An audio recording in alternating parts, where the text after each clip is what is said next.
Halo semua, salam sejahtera Malaysia. Tuan-tuan dan puan-puan, ada satu pendedahan yang saya nak kongsi dengan Anda semua. Ini bagi saya satu pendedahan yang paling mengejutkan.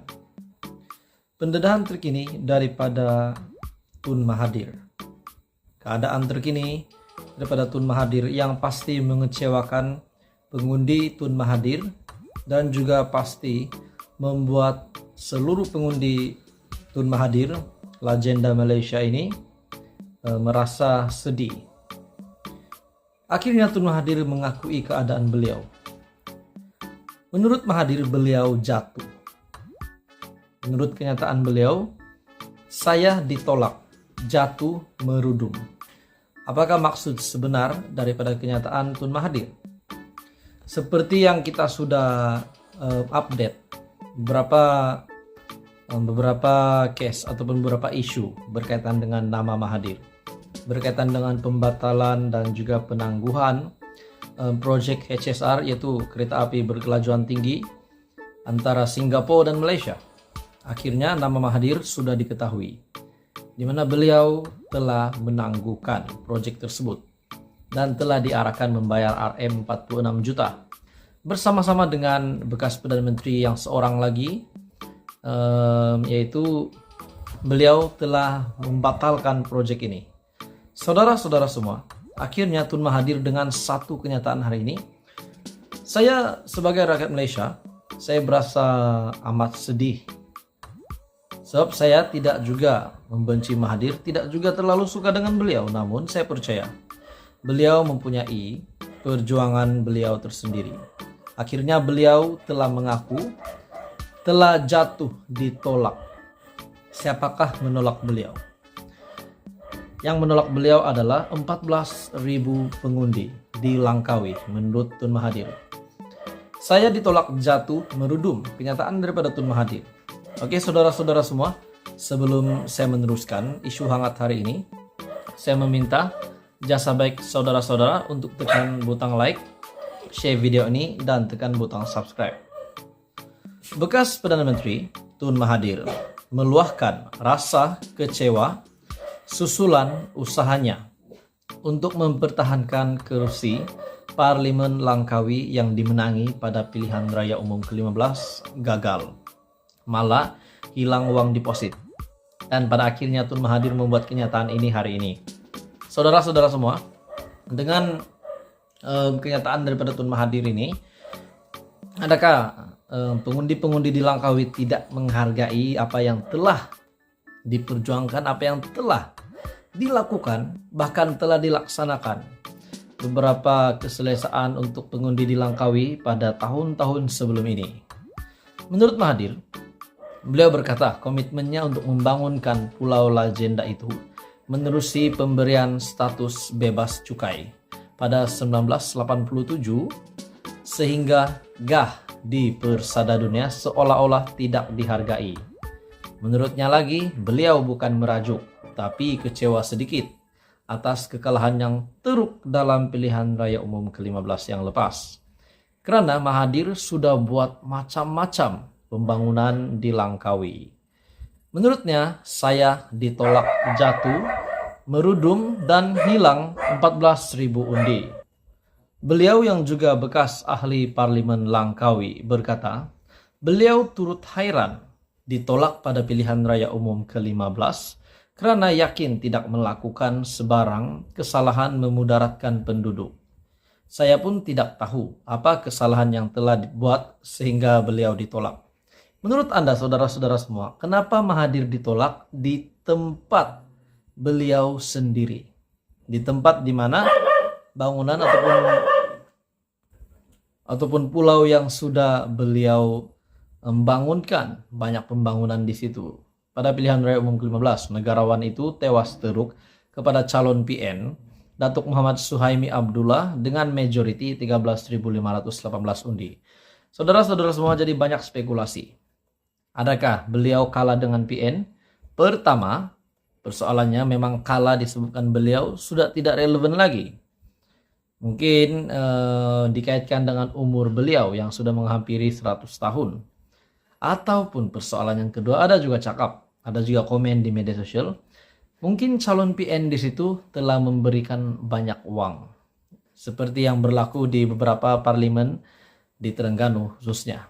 Saya tidak mengiyakan perkara itu, saya juga tidak menafikan, sebab saya pun tak tahu sebenarnya. Namun persoalannya memang timbul, memang persoalan timbul di mana-mana saja. Apa komen Anda? Menurut Anda kenapa Tun Mahathir ditolak di Langkawi dan Parlemen Langkawi dimenangi oleh Perikatan Nasional? Teruskan bersama di dalam channel ini untuk perkembangan politik yang seterusnya. Salam sejahtera Malaysia.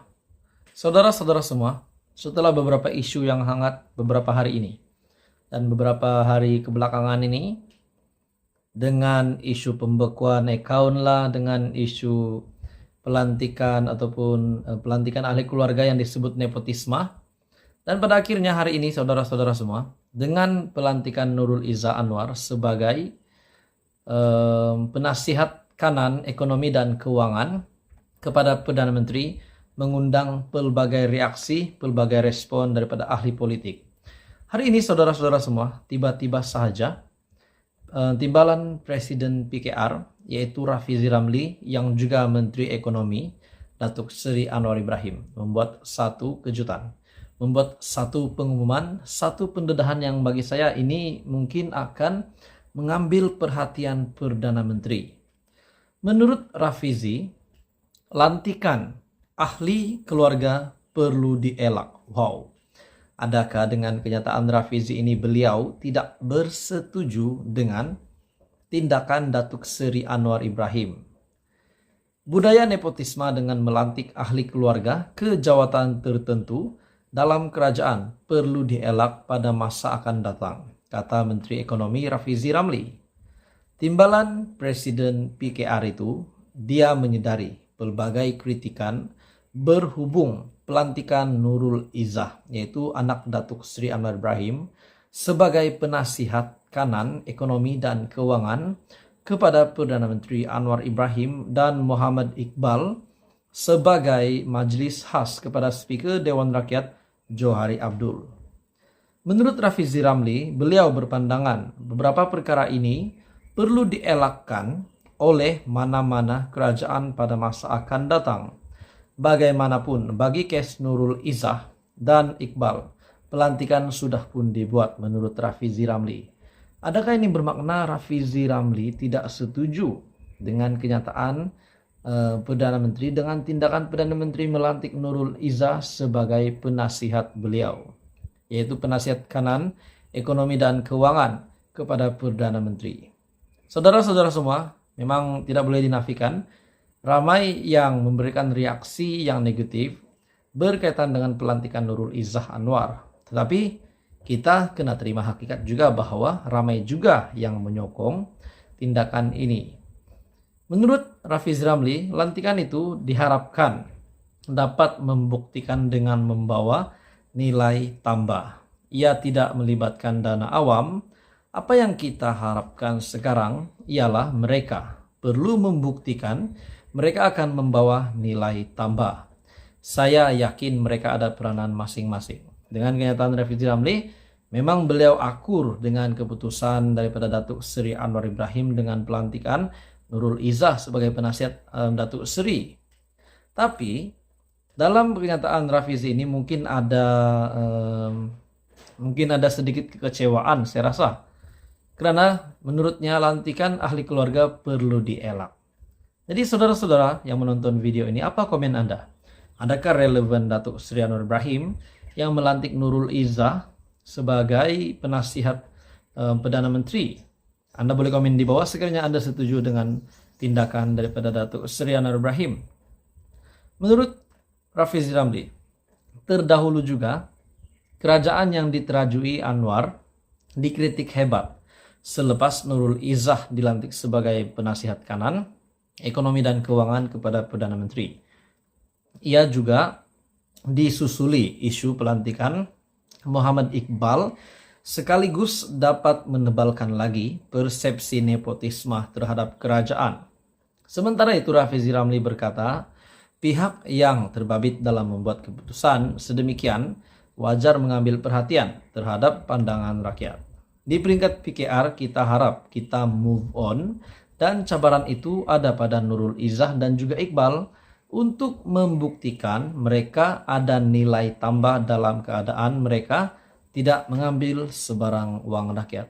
Saudara-saudara semua, apa komen Anda dengan isu hari ini?